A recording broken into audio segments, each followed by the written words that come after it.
in front of you because I refuse to do what I'm supposed to do in this one little way. Now look, you want to get on a plane, you say, okay, fine, I'm getting on a plane, I can understand. They've got some story going that I'm going to do something with my shoe or something, I don't know.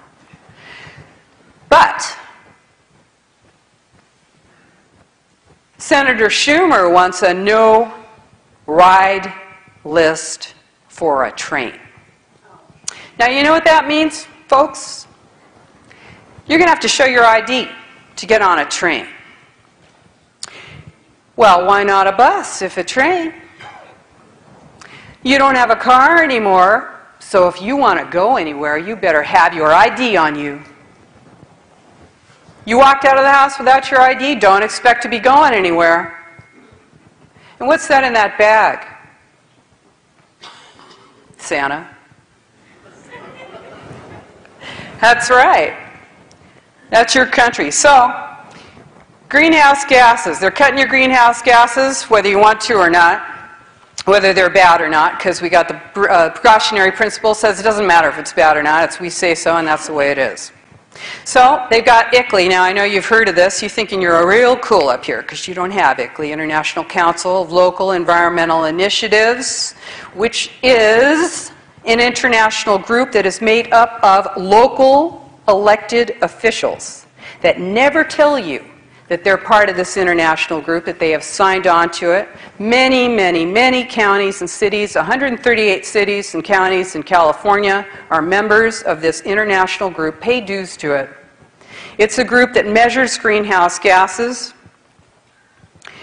and it's like you're on the buzzsaw in the conveyor belt towards the buzzsaw. When you get on there, they measure your gases, they can limit you, restrict you, whatever they want to do, and it's all because legislation has been passed in California, AB 32 and Senate Bill 375. Now that's not just in California for you folks watching. That's all over the United States.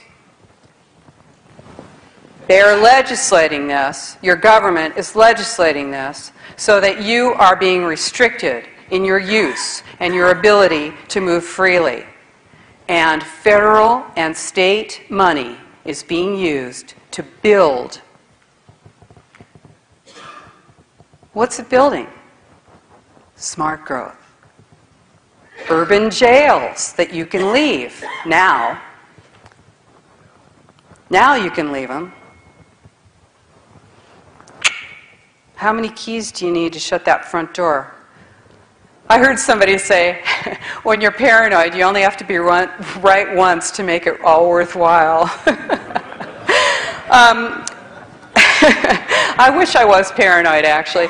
You know, okay, so ICLEI, the International Council on Local Environmental Initiatives, they say they represent about 600 million people in the world. You never heard of them.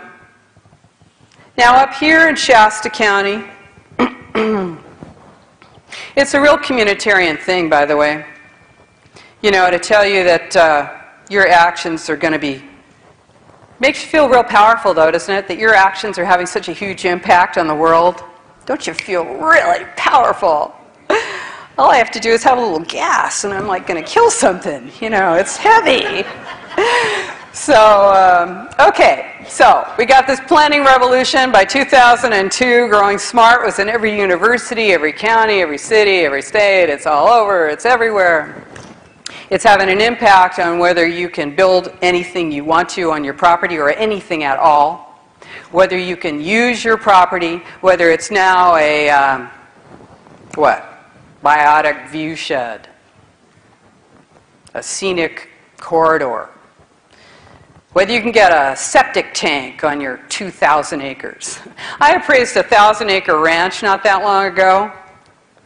I looked at a couple of sales. This guy told me, yeah, we got 1,000 acres here. We had to give 400 acres to the county for a land trust. And they only let us put one house on it. 1,000 acres. That's pretty serious, huh? So, you know what you got? Here's how it all works. You know, when I was a little kid, I used to say to myself, all I want to know before I die is how it all works. Unfortunately, I'm getting to know. The transportation, AB 32, greenhouse gas reduction. Senate Bill 375, anti-sprawl. Together, for the first time, housing and transportation. You want transportation dollars? You better agree to build smart growth and build it where your metropolitan planning organization says you're supposed to. Now, what is that and who cares? A planning organization, a metropolitan planning organization right here in Shasta County. There's 18 metropolitan planning organizations in the state of California. Right up here in Shasta, you've got the Shasta County Regional Transportation Authority. That is one of the metropolitan planning organizations. It's unusual because it's just one county. Most of them include several counties and often break the counties. This is a way to change your government right under your nose. And isn't this what's real heavy about what's happening? We know how to take up arms against an enemy. But how about when that enemy is part of your country and you do not know quite how to get a hold of it? We are losing. Now you know we're city, county, state, and fed, right? City, county, state, federal. Now we got regions. Regions. You got your regional this, you got your regional that. You got your metropolitan planning organization, which is regional. They are erasing the lines between city, county, state, and fed, and that is the intention. Because think about this. Loss of sovereignty. It's like your money that you just lost. You didn't really lose it and it didn't disappear. It went from your pocket to somebody else's. Same thing with your sovereignty. You don't lose it and it just evaporates. It goes to someplace else. It goes to the regions. And this is what we have now. We have regional governance, regional government. So what you have then is a loss of control in your local area. So, you know, I'm just going to show you this. Everybody's got a general plan. It's a law. You have to. General plan is sort of the wish list, the expectation, the plan for your either city or county, and you have to adhere to that. Now here's the one for Marin County. It's a pretty county, real nice. Inside, can you see those 3 circles? Right in there.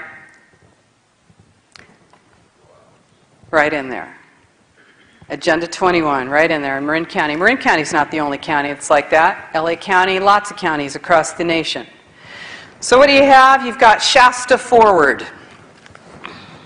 Now I don't know how many of you went to the visioning meetings for Shasta Forward. That's somebody's card. All right. Shasta Forward. I don't know if you checked this out. I won't blame you if you didn't, because who can keep up with it? Because this is government by consensus, and the reality is there's no way you can keep up with it. That's the design. They pack those meetings with people who are part of your government, or in an NGO, a non-governmental organization, or some kind of a commercial group or something, somebody who's going to get some money from somebody, and then you, the real citizens, make up the minority. And when they all raise their hand, or should I do it like this? When they all raise their hand to agree to whatever plans up there on the board or on your coloring pad, you didn't really get any input. And here you go, you've got your Shasta Forward. Shasta Forward. This is smart growth. This is, somehow they all end up looking the same. I can pick up any county in the United States and it's going to look pretty much the same. Why? Because it came out of that box of model statutes, that box that was already designed before you went in the room. Somehow you guys all agreed to have a more urban... Here in Shasta County, you agreed that you'd rather live in a big city. Yeah, you did. It's funny. I got it right here. You ought to go down and get it from the county. Go down and pick one up and take a look. Okay, who funded it? Shasta Forward. They tell you, think globally. This is rhetoric right out of the United Nations. Think globally, plan regionally. That's a new one. Act locally. Plan regionally. Regionally. That means you have lost your sovereignty. They ought to put that one on there. Lost your sovereignty? Right. You got to go get that and go raise something. Okay, now I'm going to talk to you about something else. It's very important. I hope you're not getting bored, because I'm not. I came up here from Santa Rosa. I drove, I don't know, what is it, 4 hours, 4 hours, because I wanted to talk to you. Thank you for inviting me. And you know,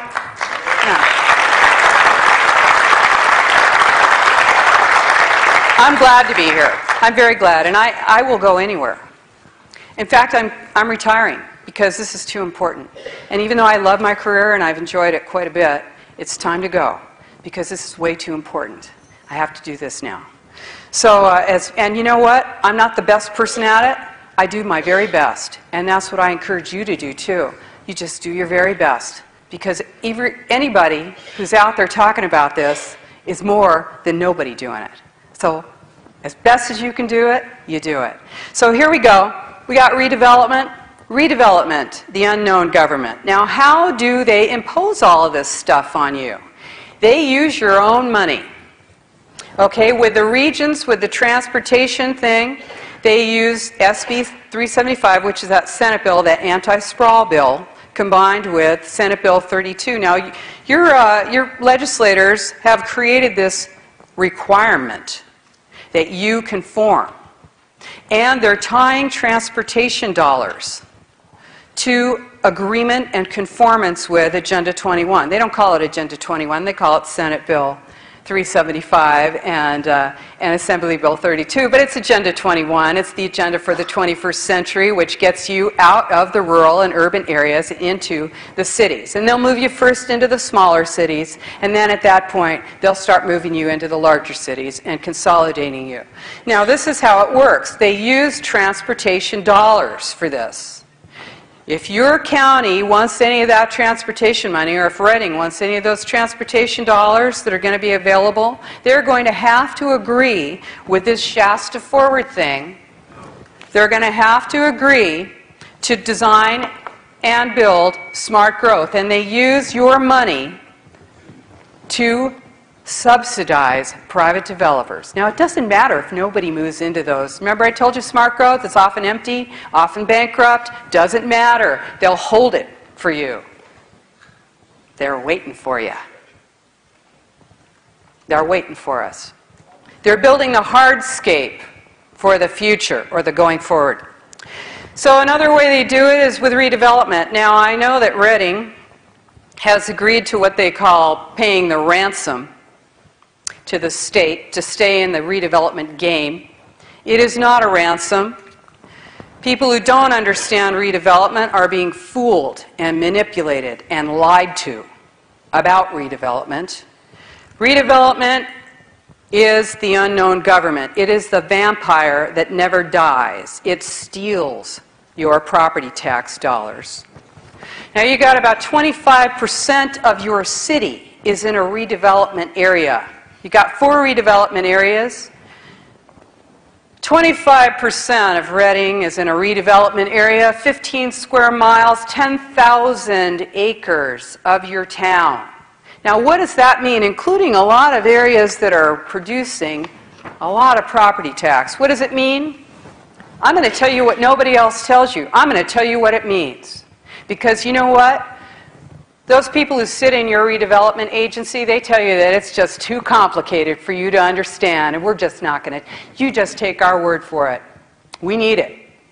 And I'll tell you what, you don't need it. It's stealing your money. Because the way it works is that, let's just say in 1982.